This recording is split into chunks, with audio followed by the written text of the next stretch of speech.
Lại một đám người trong làng.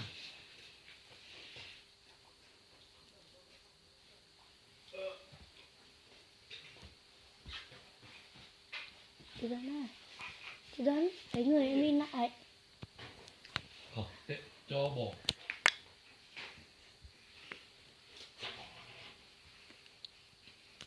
Thôi điện lại nhiều bài hát này.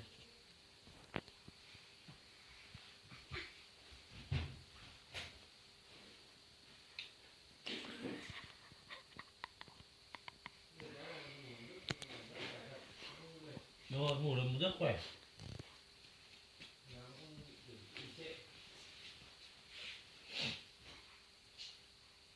Bây giờ đang ở biên Yamaha. Kéo rồi anh Biên ạ. Đẩy ra.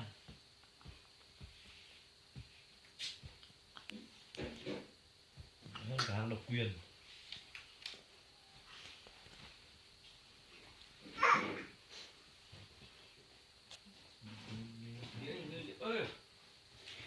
Nó còn nốt thùng phèo xuống nó nghịch ở dưới. Anh kệ nó không phải sợ. Nó tự bò xuống mà nhìn, anh kệ nó nhìn thế này. Anh chỉ nạ từ chiều nó bao nhiêu lần rồi đấy. Đấy. Đấy. Đấy.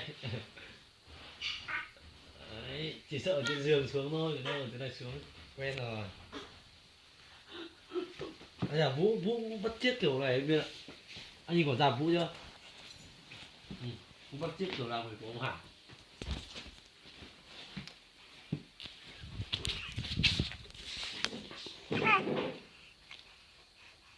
Bin ơi.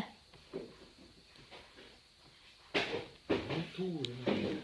Tan là anh vào cùng mà bàn rồi. Tự nhiên đặt được rồi sao? Đấy. Còn DVD mà. Mẹ này nhạc sống à? Hay đấy. Nhưng mà nó chỉ là check demo thôi. Bây giờ muốn vào sẽ nghe tất cả để làm nào nhỉ?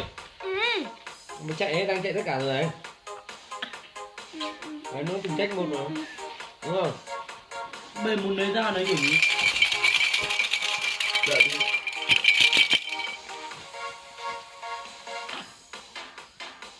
Được đấy. Đây, nhìn này. Anh dạy nhá. Muốn cóp trộm người ta nhanh nhất kiểu này này. Cũng chạy ra như này nhá. Nhưng mà sẽ tìm được cái này. Đây hết đến tất cả đó đây à? Đây, 9 check đây nhá. Nhìn này. Đây nha. Đừng cái rít của mình. Đây nha. Giờ nó rít đĩa nhá.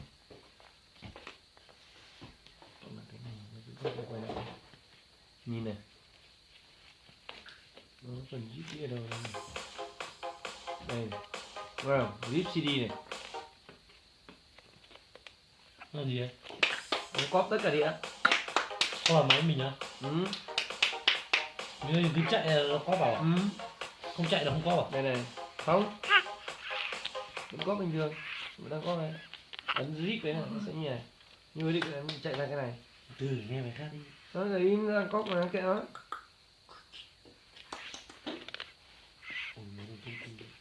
Đang cóp thì chẳng rung là thành.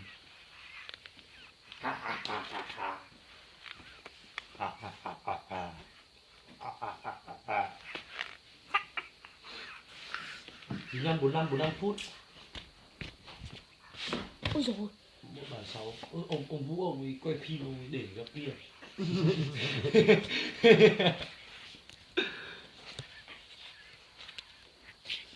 Theo dõi em à? Em bò một vòng đi đấy nốt đúng theo đấy. Rồi cái gậy còn mọi gậy là hả? Như con cá bơi rồi. Thử nghe đi.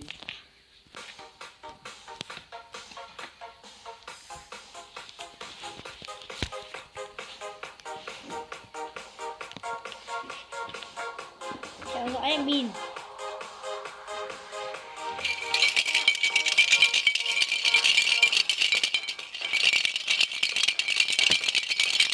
Cái này đều video tua.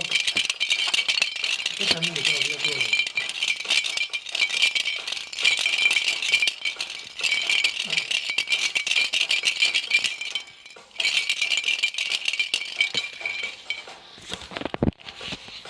Nó chỉ thế này thôi. Nó trên tầm ảo, đúng là nó